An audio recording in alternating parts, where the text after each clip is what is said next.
గోంగూర కొంచెం తీసుకొని శుభ్రంగా కడిగి ఎండబెట్టి కొంచెం తడంతా పోయినాక నూనె కొంచెం వేసుకొని తాలింపు వేసుకొని అందులో జీలకర్ర ఎల్లిపాయ కొంచెం ఉల్లిగడ్డ సన్నగా ముక్కలు కోసి అందులో వేసి తాలింపులో కరివేపాకు వేసి మంచిగా తాలింపు మగ్గినాక గోంగూర మనం సన్నగా కోసుకున్న గోంగూరని ఇందులో వేసి ఫ్రై చేయాలండి. సన్న మంట మీద ఫ్రై చేసుకోవాలి.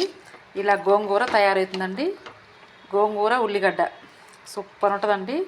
ఉల్లిగడ్డ వేసుకుంటే బాగుంటుందండి. మెత్తగా ఇట్లా ఉంటుంది. లాస్ట్కి మొత్తం ఉడికినాక సన్న మంట మీద ఉడికినాక ఎల్లిపాయ కారం దంచుకొని కొంచెం గ్లాసులో ఎల్లిపాయ కారం కొంచెం దంచుకొని ఎల్లిపాయ కారాన్ని ఇందులో చల్లితే ఉప్పు పసుపు ఎల్లిపాయ కారం దంచేసి ఇలా ఫ్రై అయినాక సన్న మంట మీద ఫ్రై చేసుకొని తింటే సూపర్ ఉంటుంది ఫ్రెండ్స్. ఇది గోంగూర అండి. అన్నంలో ఈ గోంగూర నెయ్యి వేసుకొని తింటే సూపర్ ఉంటుంది. గోంగూర కూర అండి ఇది. గోంగూర పచ్చడి కూడా అంటారు. అన్నంలోకి నెయ్యి గోంగూర వేసుకొని తింటే సూపర్ ఉంటుంది ఫ్రెండ్స్. Bye friends.